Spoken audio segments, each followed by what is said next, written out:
사람에게 보이려고 그들 앞에서 너희 의를 행하지 않도록 주의하라.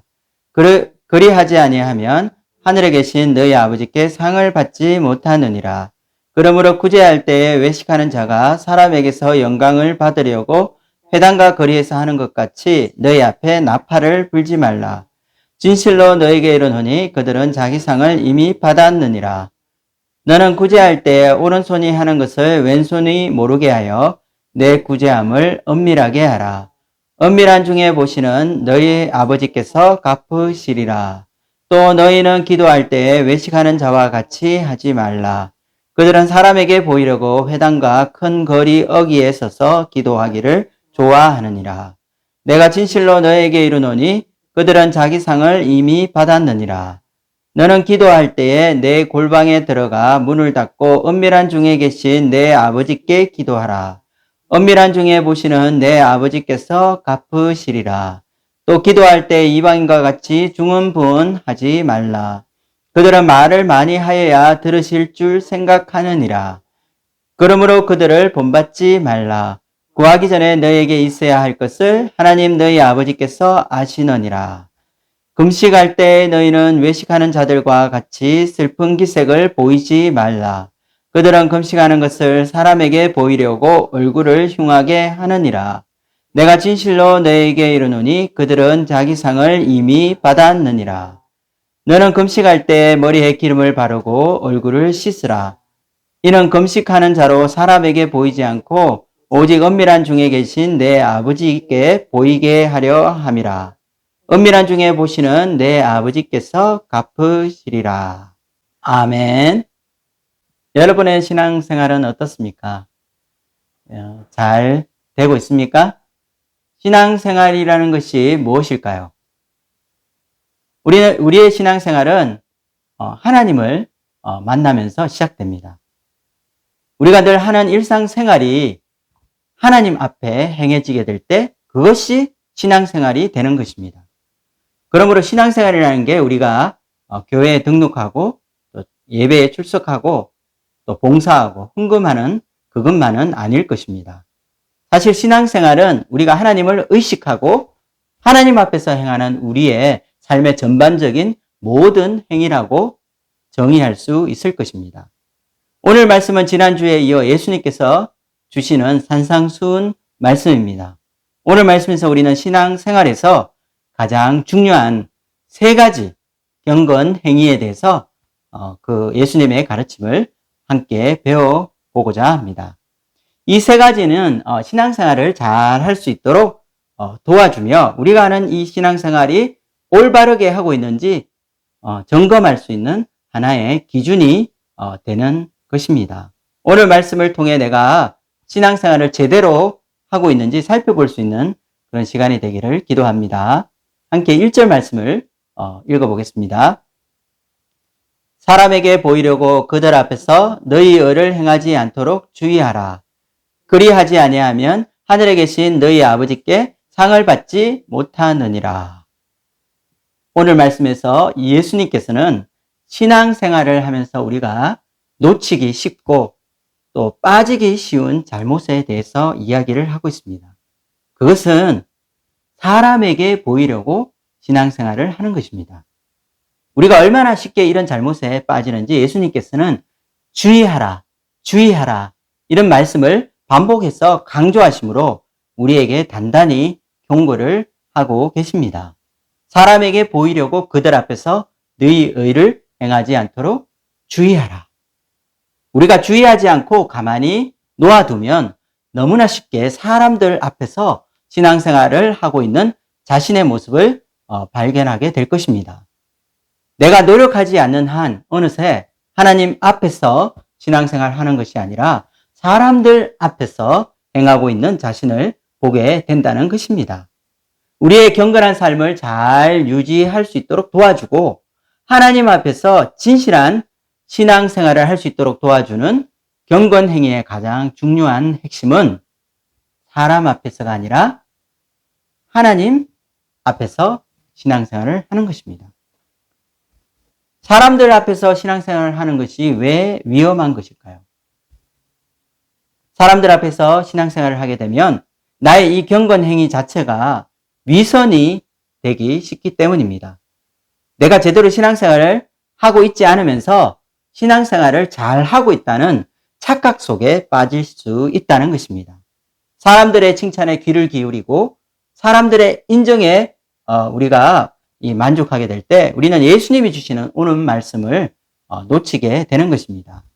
겉으로는 신앙생활 문제없이 잘 하고 있는 것처럼 보일지라도 내면에서 하나님과 점점 멀어져 가고 있다면 이것은 심각한 문제가 될 것입니다.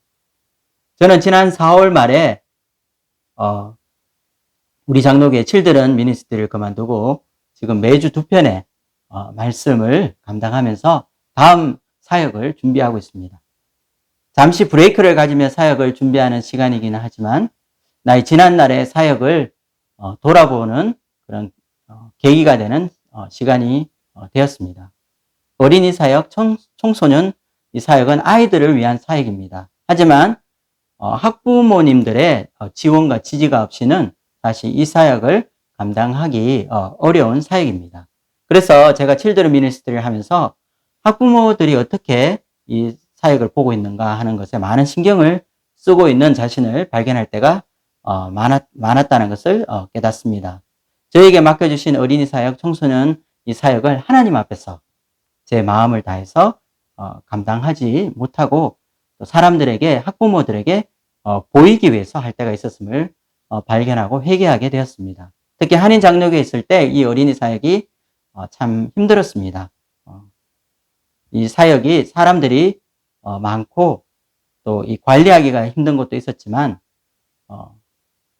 교회 성도들의 이 관심을 얻기 위해서 또 많은 이벤트를 했던 것으로 또 기억이 제가 되고 있습니다. 사람들에게 매이게 되면 이 하나님 앞에 받게 되는 이 상을, 진짜 상을 놓치게 되는 경우가 있습니다. 앞으로 나의 사역도 어쩔 수 없이 사람들을 의식해야 할지도 모릅니다.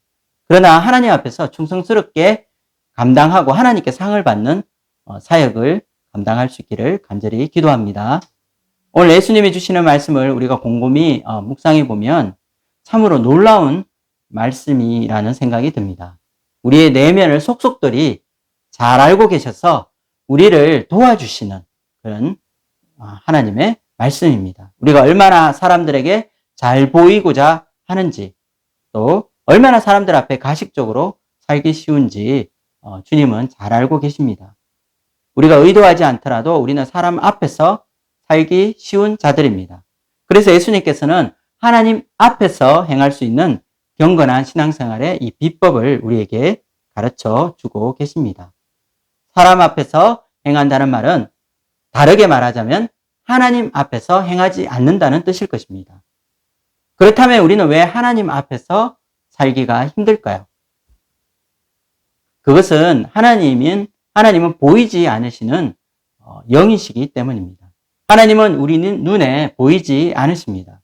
그래서 우리는 가끔씩 이 보이지 않으시는 하나님을 무시하고 지낼 때가 있습니다. 하나님이 옆에 계시다면 감히 할 수 없는 그런 일들을 과감하게 행하기도 합니다. 인터넷에서 보지 말아야 할 것을 보기도 하고 가지 말아야 하는 장소에 우리가 가기도 합니다. 그래서 우리에게 필요한 것은 하나님 앞에서의 경외심입니다. 우리가 사람 앞에 살지 않고 하나님 앞에 살기 위해서는 하나님이 우리와 늘 함께 하신다는 이 믿음이 있어야 하는 것입니다. 또 내가 의도적으로 살아계신 하나님 앞에 살려고 이 노력을 해야 하는 것입니다. 그리고 하나님을 우리가 두려워하고 하나님을 경외해야 한다는 것입니다. 하나님 앞에 행하는 진실한 신앙생활로 하나님께 인정받는 저와 여러분이 되기를 주님의 이름으로 축원드립니다. 예수님께서는 경건생활에서 가장 기본이 되는 이 3가지 중 첫 번째, 바로 우리 신앙생활에서 중요한 구제에 대한 말씀을 하셨습니다. 구제라는 게 무엇입니까? 구제는 우리 사회의 가난한 자들과 소외된 자들에 대한 하나님의 사랑을 표현한 것입니다. 그들을 섬김으로 하나님의 사랑을 실천하는 것입니다. 우리가 크리스마스 때가 되면 거리에서 또 백화점에서 백화점 앞에서 구세군이 이렇게 딸랑딸랑 종소리를 내면서 이렇게 헌금하는 그런 장면을 우리가 보게 될 것입니다. 그런데 이런 구제 생활에는 하나님의 특별한 보상이 있다는 것을 여러분 기억하시기 바랍니다. 우리가 열심히 구제할 때 아무 보상이 없는 것이 아니라 하나님이 주시는 상급이 있습니다. 여러분 상 받는 것을 좋아하십니까? 우리가 공부를 잘하면 학교에서 우등상을 받습니다. 그림을 잘 그리면 또 대회에 입상해서 우수상을 받게 됩니다. 우리 큰아들 은찬이는 열심히 공부해서 작년에 대통령상을 받았습니다. 우리가 이런 상을 받으면 기분이 아주 좋습니다. 그런데 선한 일을 하며 가난한 자나 도움이 필요한 자에게 구제를 행할 때 받게 되는 상이 있는데, 이 상을 받는 데는 두 가지 방법이 있다고 합니다. 하나는 우리가 구제 행위, 즉 선한 행위로 사람들에게 인정을 받는 것입니다. 그리고 또 다른 하나는 하나님께 인정을 받고 하나님께 상을 받는 것입니다. 그런데 여기에는 큰 차이가 있습니다. 사람들에게 인정받는 것은 즉시 그 효과가 나타납니다. 우리가 한 어떤 선행을 보고 사람들이 입에 침이 마르도록 칭찬합니다. 사람들이 우리를 지켜 세워주고 또 이렇게 박수도 보냅니다. 저 사람은 정말 경건하고 의로운 사람이야. 참 대단해. 하고 사람들의 좋은 평가가 따라옵니다. 그런데 사람의 평가가 아니라 하나님께 인정을 받는 길도 있습니다. 그런데 이것은 즉각적인 반응을 기대하기 어렵습니다. 우리가 선을 행하고 구제를 하면 하나님께서는 우리의 이 행위를 엄밀히 보시고 기뻐하십니다. 그러나 하나님은 우리에게 잘했다, 훌륭하다 이렇게 직접적으로 칭찬하지 않으십니다. 대신 천국에 우리를 위해서 이 구좌를 카운터를 하나 열어놓으시고 거기에 상을 쌓아 두십니다. 그런데 문제는 그 천국에 쌓여지는 그 상을 우리가 눈으로 직접 볼 수 있는 것이 아니라는 것입니다. 이 모든 것은 믿음의 눈이 있어야 볼 수 있는 것들입니다. 그러므로 우리가 구제를 통한 경건 생활을 유지하기 위해서는 믿음이 필요합니다. 믿음을 통해서 하나님과 교제하고 또 믿음을 통해서 하나님의 상을 받게 되는 것입니다. 히브리서 11장 6절 말씀을 함께 읽어보도록 하겠습니다. 믿음이 없이는 하나님을 기쁘시게 하지 못하나니 하나님께 나아가는 자는 반드시 그가 계신 것과 또한 그가 자기를 찾는 자들에게 상 주시는 이심을 믿어야 할지니라. 자기를 찾는 자들에게 무엇을? 상 주시는 이심을 믿어야 할지니라. 여러분은 어떤 인정을 받고 또 어떤 상을 선택하기 원하십니까? 사람들에게 받는 그런 인정과 상을 원하십니까? 아니면 하나님께 받는 인정과 상을 원하십니까? 그러나 불행하게도 우리는 즉각적인 반응을 원합니다. 우리 눈앞에서 박수치고 칭찬해 주기를 원합니다. 사람들이 나를 향해 이렇게 엄지를 지켜 세워주고 최고야 라고 하는 말을 듣기 원합니다. 그러나 문제가 있습니다. 이렇게 받는 상은 그것으로 끝이라는 것입니다. 사람들이 나를 세워주고 칭찬하는 것이 진심이 아닐 수도 있습니다. 그냥 입에 발린 그는 사탕 발린 말일 수도 있습니다. 그러나 내가 그 칭찬을 받게 되면 그 칭찬 받는 것으로 상급을 받은 것입니다. 2절 말씀을 함께 읽도록 하겠습니다. 그러므로 구제할 때에 외식하는 자가 사람들에게서 영광을 받으려고 회당과 거리에서 하는 것 같이 너희 앞에 나팔을 불지 말라. 진실로 너희에게 이르노니 그들은 자기 상을 이미 받았느니라. 자기 상을 이미 받았다는 말은 하나님이 특별히 인정해 주시는 인정도, 또 천국에서 우리를 위해 쌓아두시는 상급도 없다는 뜻이 됩니다. 왜냐하면 사람들에게 이미 받았기 때문입니다. 여기서 재밌는 것은 주님께서 나팔을 불지 말라고 하신 말씀입니다. 나팔을 분다는 게 뭘까요? 우리는 어떤 선한 일을 행하고 나면 입이 근질근질해지게 됩니다. 사람들에게 자신을 나타내고 싶은 마음, 또 인정받고 싶은 마음이 우리 속에서 올라온다는 것입니다. 그때 우리의 선택이 중요합니다. 사람들에게 인정받고 싶고 자랑하고 싶은 마음이 입까지 올라왔지만 그것으로 끝내야 하는 것입니다. 중요한 것은 우리가 우리의 입으로 나팔을 불어서는 안 된다는 사실입니다. 나팔을 불면 사람들의 관심을 받게 됩니다. 사람들의 인정과 박수에 내가 무엇이 된 것처럼 어쭐하게 될 수 있습니다. 하지만 그것이 전부입니다. 우리가 나팔을 불지 않도록 조심해야 합니다. 입단속을 잘해야 하늘의 상을 받게 될 것입니다. 그렇다면 하늘의 상급을 받고 하나님께 인정을 받기 위해서는 우리가 어떻게 해야 될까요? 3절과 4절 말씀을 함께 읽어보도록 하겠습니다. 너는 구제할 때에 오른손이 하는 것을 왼손이 모르게 하여 내 구제함을 엄밀하게 하라. 엄밀한 중에 보시는 너희 아버지께서 갚으시리라. 하나님이 원하시는 구제는 어떻게 하는 것입니까? 오른손이 하는 것을 왼손이 모르게 하라고 말씀하십니다. 그렇다면 어떻게 오른손이 하는 것을 왼손이 모르게 할 수 있을까요? 자, 오른손도 내 손이고 왼손도 내 손이고 서로 연결되어 있습니다. 이 말은 내가 한 이 구제 행위, 선행을 행한 후에 그 한 일을 잊어버리라는 뜻입니다. 그것을 기억해서 내 자랑으로 삼지 말고 내 기억 속에서 지우라는 말입니다. 마치 오른손이 어떤 일을 했는데 왼손이 모르는 것처럼 기억해서 없애버리는 것입니다. 우리가 아무도 모르게 선행을 한 후 이렇게 잊어버려야 하는 이유가 무엇일까요? 그것은 우리의 선행을 보시고 갚아주시는 분이 하나님이시기 때문입니다. 하나님께서는 우리가 한 이 선한 행위를 보시고 반드시 갚아주십니다. 하나님이 인정하는 선행은 나팔을 불지 않는 것입니다. 엄밀히 행하는 것입니다. 그리고 자기가 한 일을 잊어버리는 것입니다. 더 이상 나의 자랑이 되지 않는 것입니다. 이렇게 했을 때 하나님이 주시는 상은 무엇입니까? 하나님의 특별한 인정을 받는 것입니다. 사도행전 10장에 보면 이탈리아 부대의 군대 백부장인 고넬료라는 사람의 이야기가 나옵니다. 어느 날 천사가 나타나서 이 고넬료를 부릅니다. 사도행전 10장 4절 말씀을 읽어보겠습니다. 고넬료가 주목하여 보고 두려워 이르되 주여 무슨 일이니까? 천사가 이르되 내 기도와 구제가 하나님 앞에 상달되어 기억하신 바가 되었으니. 고넬료를 찾아온 천사는 그가 이방인이지만 사도 베드로를 통해서 온 가족과 함께 세례를 받도록 도와주었습니다. 이때 천사가 하는 말을 잘 들어보십시오. 내 기도와 구제가 하나님 앞에 상달되어 기억하신 바 되었으니. 이 말은 무슨 말입니까? 그의 구제를 통해 사람들을 도운 일이 하나님 앞에 상달되었다는 말입니다. 고넬료는 자랑하지 않았습니다. 사람들에게 나팔 불지도 않았습니다.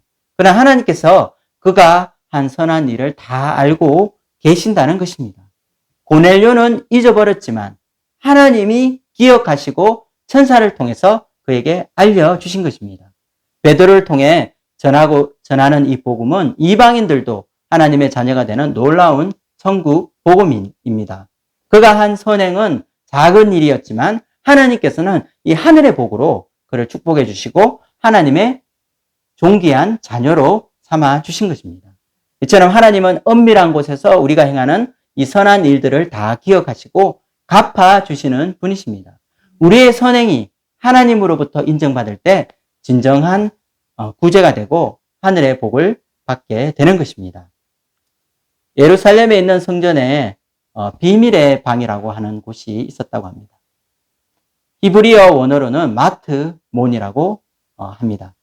이 방은 이스라엘 남자들만 들어갈 수 있는 이스라엘 뜰의 위치에 있었습니다. 그 뜰 북쪽 맨 끝에 있는 방이 바로 마트몬이라고 하는 방입니다. 그런데 재미있는 것은 이 비밀의 방이 사실은 구제를 위한 방이었다고 합니다. 누구든지 구제를 원하는 사람은 이 방에 몰래 들어가 자기가 원하는 만큼 가난한 이웃을 위한 헌금을 내려놓고 나갑니다. 그러면 나중에 도움이 필요한 사람은 그 방에 들어가서 자신이 필요한 만큼의 돈을 가지고 나올 수 있었다고 합니다. 이 모든 것이 자발적으로 이루어지며 또 자신의 양심에 따라 행하게 됩니다. 이것이 종교 사회였던 이 유대 사회이기 때문에 가능한 것이지, 만약 현대에 이런 방이 있었다면 얼마 가지 못해서 문을 닫아야 할 것입니다.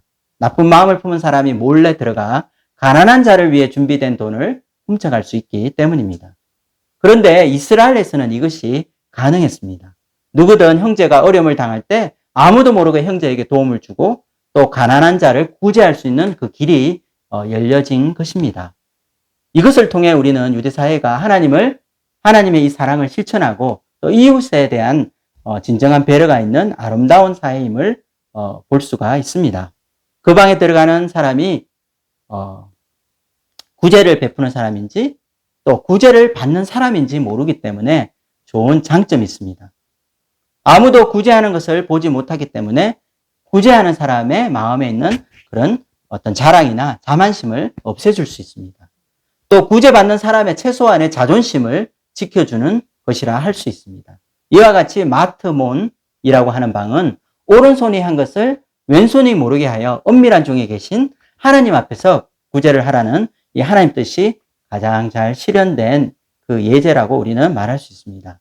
하나님께 인정받기 위해서는 하나님만 볼 수 있는 장소로 가서 하나님만 보실 수 있는 그 구제를 행하라고 말하고 있는 것입니다. 고대 이스라엘의 문화와 관습을 우리가 좀 더 이해하면 예수님께서 왜 이렇게 반복해서 이 경고의 메시지를 같은 메시지를 전하고 계시는지 그 이유를 알 수 있습니다. 고대 건동 지방의 문화는 명예를 중요시하는 사회였습니다. 사람들 앞에서 인정받는 것을 최고의 명예로 생각하고 가장 가치 있는 것이라고 생각했습니다. 반면에 사람들 앞에서 수치를 받는 것을 가장 두려워하고 싫어하는 수치 문화가 있었습니다. 누가 가문의 수치가 되었을 때 가족 중 한 사람이 그 사람을 몰래 죽이거나 또 가문에서 쫓아내는 경우가 있습니다. 이런 문화는 중동 지방의 현대 이슬람 문화권에서 발견할 수 있습니다. 한국도 사람들 앞에서 명예를 중시하고 또 사람들 앞에서 수치를 받는 것을 굉장히 싫어하는 수치 문화 혹은 체면 문화가 있는데 이것도 아마 이 중동 문화와 통하는 면이 있는 것 같습니다. 이 당시 바리새인들은 자신이 행한 선행을 사람들한테 이렇게 드러내서 사람들로부터 칭찬받고 또 명예를 얻는 것을 아주 좋아했습니다. 자신은 다른 사람과 다르다는 것을 과시하고 경건한 신앙인이라는 그런 명예를 얻는 것을 중요하게 생각한 이 당시의 이 문화에서 나온 그런 행동이라고 우리는 이해할 수 있을 것입니다. 그래서 예수님께서는 이 명예와 수치를 중요한 가치 체계로 여기는 당시 유대인들에게 특별히 이 말씀을 주신 것입니다. 구제라는 것은 경건 행위가 오히려 사람들 앞에 위선을 행하게 되는 그런 어쩌면 유혹과 올무가 될 수 있다는 것을 우리에게 경고하고 있습니다. 바리새인들이 사람들에게 인정받으려는 이 행위를 하나님이 얼마나 싫어하시는지를 우리에게 보여주는 이 말씀입니다. 죄인도 용납하시고 또 사람들의 멸시 속에서 매국노 취급을 받던 이 세리마저도 품어주신 예수님께서 유독 바리새인들에 대한 날선 비판을 주저하지 않으시고 그들을 향해서 저주의 말씀을 하신 것을 기억하시기 바랍니다. 마태복음 23장 27절과 33절 말씀을 읽어보도록 하겠습니다. 화 있을진저 외식한 서기관들과 바리새인들이여 회칠한 무덤 같으니 겉으로는 아름답게 보이나 그 안에는 죽은 사람의 뼈와 모든 더러운 것이 가득하도다. 뱀들아 독사의 새끼들아 너희가 어떻게 지옥의 판결을 피하겠느냐. 위선되고 형식적인 신앙생활을 하기 쉬운 우리의 연약함을 도와주시고 또 사람들에게 보이기 위한 이 경건 생활이 얼마나 위험한지를 예수님께서 말씀하고 계신 것입니다. 이것은 사람들에게 과시를 좋아하고 사람들의 칭찬을 좋아하는 현대 크리스찬들에게도 경종을 울리는 말씀입니다. 오른손이 하는 일을 왼손이 모르게 하듯 보이지 않는 하나님 앞에서 믿음으로 행함으로 하나님께 인정받고 천국의 상급을 누리는 저와 여러분이 되기를 소망합니다. 두 번째로 예수님께서 우리 경건 생활에서 가장 기본이 되는 기도에 대한 말씀을 주셨습니다. 5절을 읽겠습니다. 또 너희는 기도할 때에 외식하는 자와 같이 하지 말라. 그들은 사람에게 보이려고 회당과 큰 거리 어귀에 서서 기도하기를 좋아하느니라. 내가 진실로 너에게 이르노니 그들은 자기 상을 이미 받았느니라. 여기 나오는 이 기도의 원리도 앞에 나와 있는 이 경건생활의 일반적인 원리인 사람들 앞에서가 아니라 하나님 앞에서 하라는 이 원칙을 적용할 수 있습니다. 그런데 기도할 때 사람에게 보이려고 사람들이 많은 거리에서 이렇게 외식적으로 하는 그런 자와 같이 해서는 안 된다고 말씀하고 계십니다. 그런데 여기서 이 외식한다는 뜻이 무슨 뜻일까요? 성경을 처음 읽어보시는 분들은 가끔 이 외식한다는 말을 잘못 이해해서 바깥에서 가족과 함께 맛있는 식사를 하는 것으로 생각하는 분들이 계실지 모릅니다. 근데 여기서 이 외식이라는 것은 위선적인 행위를 의미합니다. 헬라 원어 의미로는 히포크리테스라고 하는 이 말을 쓰는데요. 이 뜻은 얼굴에 가면, 마스크, 가면을 쓴다는 의미가 있습니다. 이 연극 배우가 가면을 쓰고 무대 위에서 공연을 하듯이 마치 연극하는 것으로 이렇게 그 사람의 진짜 모습이 아닌 그런 위선된 모습을 보이는 것을 말합니다. 가식에 가면을 쓰고 위선적으로 행하는 행위를 하나님께서 기뻐하실 리가 없습니다. 하나님 앞에 드리는 기도가 사람들 앞에 보이고자 하는 행위가 되면 이것은 위선이고 가면을 쓰고 하는 거짓이 될 것입니다. 이처럼 우리가 하는 기도 행위는 사람들 앞에서 거룩하게 보이기 위해서 하는 것이 아니고 하나님 앞에서 하는 행위입니다.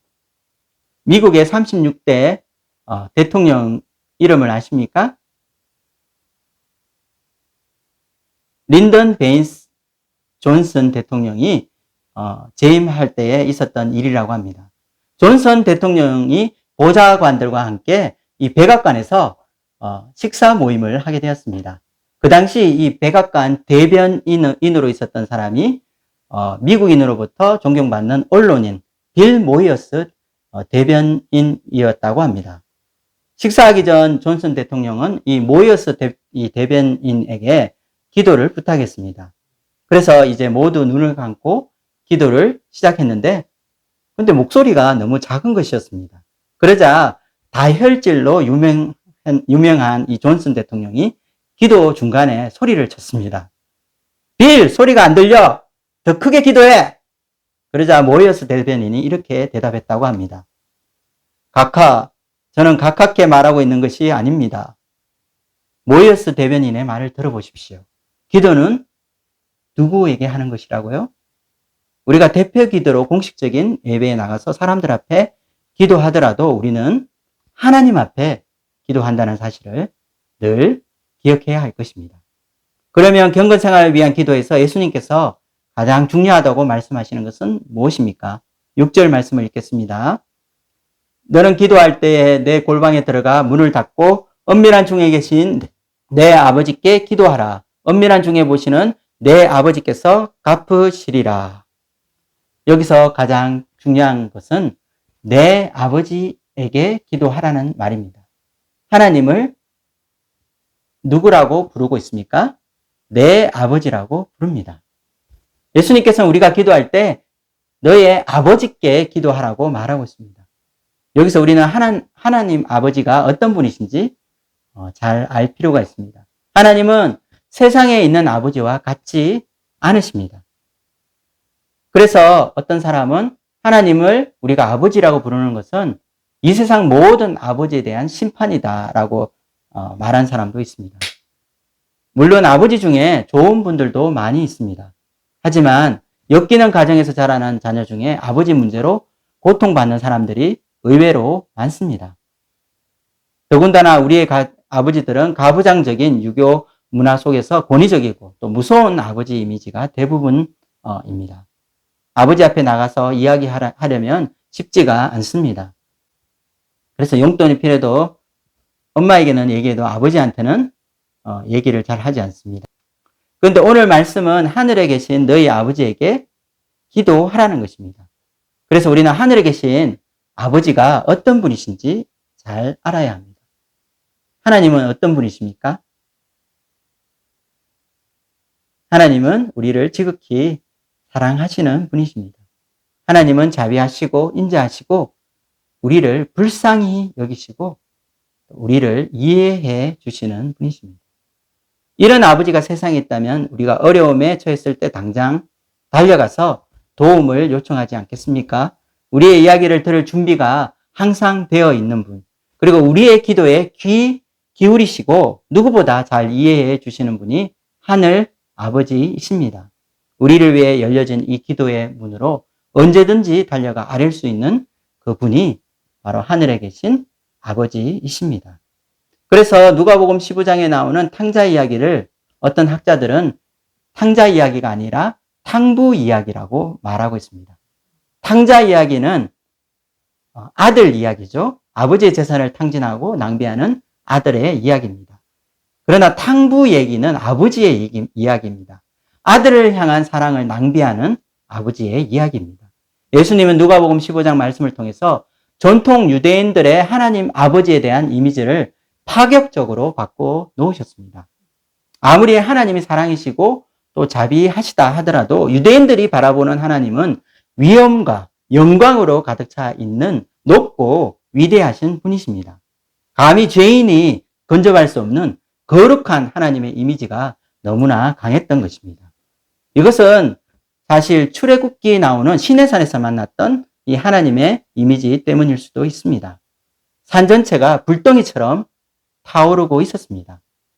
산에서는 불꽃과 함께 연기가 피어오르고 지진으로 온 땅은 흔들렸습니다. 이스라엘 사람들은 자신이 죽을 것 같은 두려움에 사로잡혀서 시내산에 오르지 못하고 대신 모세에게 하나님을 만나달라고 부탁을 하였던 것입니다. 이처럼 이스라엘의 하나님은 두렵고 광대하신 하나님이십니다. 하지만 이 하나님의 이 영광의 광채, 그 본체의 형상이신 하나님의 아들이 이 땅에 내려오셔서 하나님 아버지에 대한 이야기를 들려주셨습니다. 하나님은 옆에서 다정하게 우리의 이름을 부르며 다가오시는 사랑의 아버지이십니다. 집 나간 탕자가 더럽고 추한 모습으로 돼지 오물 냄새가 풀풀 나는 거지가 되어 돌아왔지만 버선발로 달려가 그를 안고 입맞추는 사랑이 흘러넘치는 자비와 긍휼의 아버지이십니다. 예수님이 가르쳐 주시는 기도 생활에서 중요한 것은 이렇게 우리를 사랑하시는 하나님께서 우리의 기도를 듣기 위해 기다리신다는 것입니다. 오늘 말씀을 통해 하나님께 대한 우리의 선입관, 또 잘못된 이미지가 있다면 벗어버리기 원합니다. 우리를 너무나 사랑하시는 아버지 하나님이 어떤 분이신지 우리가 배우게 된다면 그분 앞에 기쁨으로 나아가 그 아버지 품에 안기게 될 것입니다. 오늘 말씀을 듣고 있는 유대인 중에서도 이 하나님 아버지에 대한 어떤 오해가 있었던 것 같습니다. 그들의 오해 중 하나는 말을 많이 하여야 들으시는 하나님으로 그들은 생각한 것입니다. 7절 말씀을 읽어보겠습니다. 또 기도할 때 이방인과 같이 중언부언하지 말라. 그들은 말을 많이 하여야 들으실 줄 생각하느니라. 여기서 중언부언이라고 하는 말은 그 뜻은 뭐냐면 뜻도 의미도 없는 말을 계속해서 반복해서 하는 것을 말합니다. 이렇게 반복해서 말을 많이 하는 이유는 무엇일까요? 이것은 이방의 신은 웬만한 정성에는 잘 반응하지 않는다고 그들이 생각했기 때문입니다. 그래서 인간의 노력 여하에 따라서 지극정성으로 성의를 보이고 구할 때 그들의 기도 응답을 받을 수 있다고 그들은 생각하고 있었던 것입니다. 이방인이 우상 앞에서 자기가 원하는 것을 받을 때까지 쫄라대면서 말을 많이 하는 것처럼 그렇게 기도하는 사람이 있다는 것입니다. 이것은 우리가 하나님을 잘 모르기 때문에 하는 행동입니다. 하나님은 우리가 입술로 말하여 기도하기 전에 우리에게 있어야 할 것이 무엇인지 이미 알고 계십니다. 하나님의 때가 되지도 않았는데 같은 말을 반복해서 졸라댄다고 들어주시는 하나님이 아니십니다. 진실하게 하나님께 아뢰고 그리고 우리는 믿음으로 기다려야 하는 것입니다. 하나님은 인격적인 분이시기 때문입니다. 한국교회에는 100일 작정기도 혹은 40일 기도처럼 자녀들 입시 처리되면 기도의 열풍이 불어옵니다. 어떤 사람은 자신을 괴롭히며 들어주실 때까지 하나님께 데모 투쟁 이렇게 하는 분들이 있습니다. 그러나 우리는 하나님의 인격적인 분이심을 믿고 하나님께 나아갈 때에 이 하나님의 주권에 맡기는 기도를 드려야 할 것입니다. 죽이시든 살리시든 하나님의 뜻이 이루어지고 하나님의 영광이 나타날 수 있도록 우리는 기도해야 한다는 것입니다. 8절 말씀을 함께 읽어보도록 하겠습니다. 그러므로 그들을 본받지 말라. 구하기 전에 너희에게 있어야 할 것을 하나님 너희 아버지께서 아시느니라. 우리의 필요를 아시고 채워주시는 분이십니다. 그러므로 우리가 하나님 앞에 나아올 때는 하나님께 대한 믿음을 가지고 그분의 뜻을 기다려야 하는 것입니다. 우리가 구하기도 전에 우리의 필요가 무엇인지 아시고 부어서 넉넉하게 채워주시는 그 하나님을 우리는 신뢰해야 할 것입니다. 그래서 예수님께서는 중언부언하는 대신에 기도의 좋은 모범이 될 수 있도록 예수님의 기도를 가르쳐 주셨습니다. 이 예수님이 가르쳐 주신 기도는 우리가 다음 주에 따로 살펴보는 시간을 가지도록 하겠습니다. 마지막으로 우리가 제자의 삶을 살면서 해야 할 이 경건 생활에는 금식이라는 것이 있습니다. 16절 말씀을 보겠습니다. 금식할 때에는 너희는 외식하는 자들과 같이 슬픈 기색을 보이지 말라. 그들은 금식하는 것을 사람에게 보이려고 얼굴을 흉하게 하느니라. 내가 진실로 너희에게 이르노니 그들은 자기 상을 이미 받았느니라. 이 세 번째 금식의 중요한 원리도 결국 사람들 앞에서 행하지 않는 것입니다. 그래서 금식을 할 때는 사람에게 보이기 위해 슬픈 기색을 하거나 얼굴을 흉하게 해서는 안 됩니다. 머리도 감지 않고 목욕도 안 하고 부시부시한 그 얼굴로 나 금식하고 있어요 하고 자랑해서는 안 된다는 것입니다. 이렇게 사람에게 보이려고 금식하는 자들은 자기 상을 이미 받았다고 말하고 있습니다. 그래서 예수님께서는 금식하는 자의 바른 자세를 가르쳐 주고 있습니다. 17절, 18절을 함께 읽어보겠습니다. 너는 금식할 때 머리에 기름을 바르고 얼굴을 씻으라. 이는 금식하는 자로 사람에게 보이지 않고 오직 은밀한 중에 계신 내 아버지께 보이게 하려 함이라. 은밀한 중에 보시는 내 아버지께서 갚으시리라. 오히려 우리가 금식할 때는 몸을 씻고 평소보다 더 깨끗하고 정돈된 모습을 보이라고 말씀하고 계십니다. 자신이 금식하고 있는 모습을 사람에게 보이려고 하지 않고 하나님 앞에 보이기 위해서입니다. 이렇게 은밀한 중에 계신 하나님께서 이 모든 것을 보시고 갚아주신다는 것입니다. 금식도 하나님의 상이 있다는 말이 참 우리에게 위로가 됩니다. 금식 기도를 해보신 분이 계십니까? 대부분 금식 기도는 이 절박한 기도 제목이 있을 때 할 때가 많습니다. 저도 점심시간에 금식을 하며 대신 기도하는 시간을 가졌던 그런 때가 있었습니다. 이렇게 금식 기도를 통해 하나님 앞에 나아갈 때 하나님께서 우리의 마음을 아시고 우리의 기도에 응답하실 때가 있습니다. 하나님의 상은 하나님의 기도 응답이 될 수도 있습니다. 또한 우리의 기도에 반응하시는 이 하나님의 위로가 임할 때가 있습니다. 하나님의 사랑과 위로가 하늘로부터 임할 때 그래 내가 너를 안다. 내가 너의 수고를 안다. 내가 얼마나 힘든 거 내가 잘 안다. 하나님의 사랑이 우리 마음에 부어질 때 우리 마음에 평화가 임하게 됩니다. 우리의 상황과 형편을 아시는 주님께서 우리 마음에 위로를 부어주시고 사랑을 부어주실 것입니다. 함께 고린도후서 1장 3절에서 4절 말씀을 읽어보겠습니다. 찬송하리로다. 그는 우리 주 예수 그리스도의 하나님이시요 자비의 아버지시요 모든 위로의 하나님이시며 우리의 모든 환난 중에서 우리를 위로하사 우리로 하여금 하나님께 받는 위로로서 모든 환난 중에 있는 자들을 능히 위로하게 하시는 이시로다.